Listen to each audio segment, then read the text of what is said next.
Sakarya'nın Taraklı ilçesinde başlayan orman yangınları, rüzgarın etkisiyle Bilecik'te bulunan birçok köye sirayet etti. Yangın sonrasında boşaltılan köylerden birisi olan Köprücek'teyiz ve Köprücek'te kameraman arkadaşımın gösterdiği şekliyle görelim.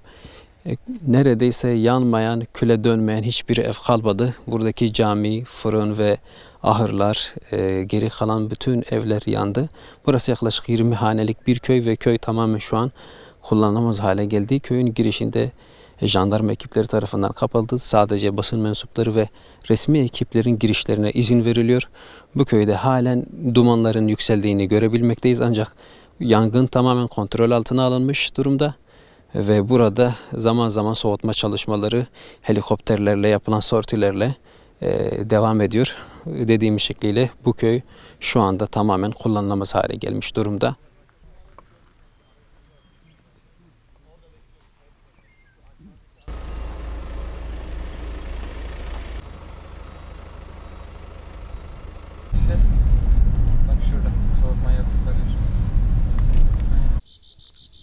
Sakarya'nın Taraklı ilçesinde çıkan yangın sonrasında boşaltılan köylerden birisi olan Çamlık köyündeyiz. Geyve ilçesine bağlı bu köy 5 farklı bölümden oluşuyor ve bir kısmı tedbir amaçlı boşaltıldı.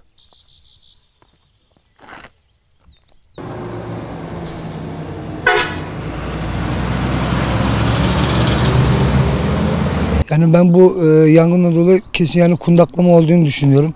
Yazık günah yani yanmadığımız bir yer kalmadı. Köprücek köyümüz baştan sona komple yandı. Ekin tarlalarımız yandı. Yani çok kötü bir acı bir durumdayız.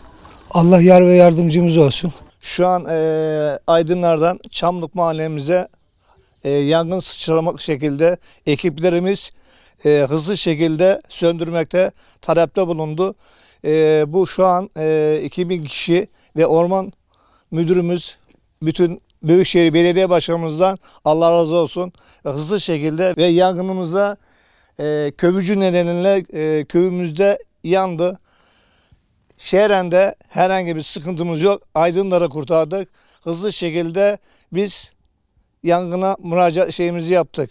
Geyve Celalettin Müdürümüz, Orman Müdürümüz ve Bölge Müdürümüz çok hızlı şekilde çalışmalarını yaptı.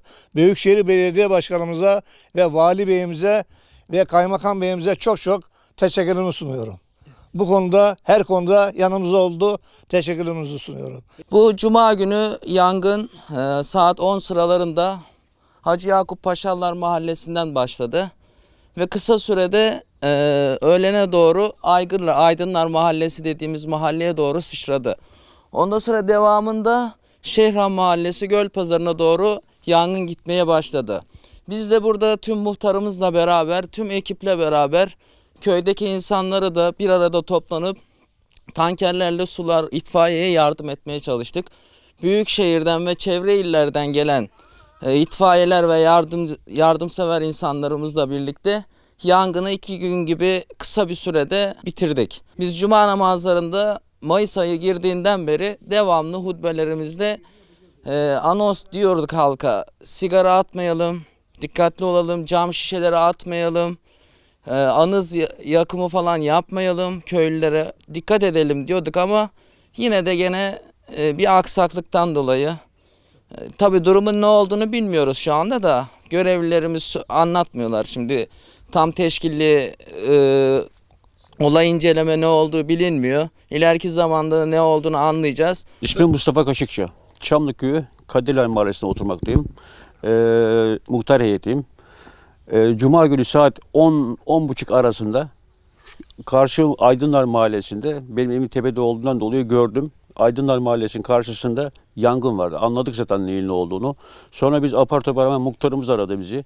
Derhal heyetlerimiz, muhtarımız hepimiz derhal gittik oraya, yangın olayına. Ve traktörlerimizden gittik. Tankerleri doldurduk. Tankerlerimizden doluydu tankerlerimiz. Ondan sonra gittik oraya. İtfaiyeci arkadaşlarımıza yardımcı olduk. Su çektik, itfaiyeyle bastık. Yani yangın çok büyük bir yangındı. Hepimiz de çok korktuk. Ama Allah'ın izniyle yangın helikopterlerinden, itfaiyelerle biz köylümüz olarak bütün vatandaşlarımız, Allah razı olsun herkesten, herkes yardımcı oldu bir şekilde.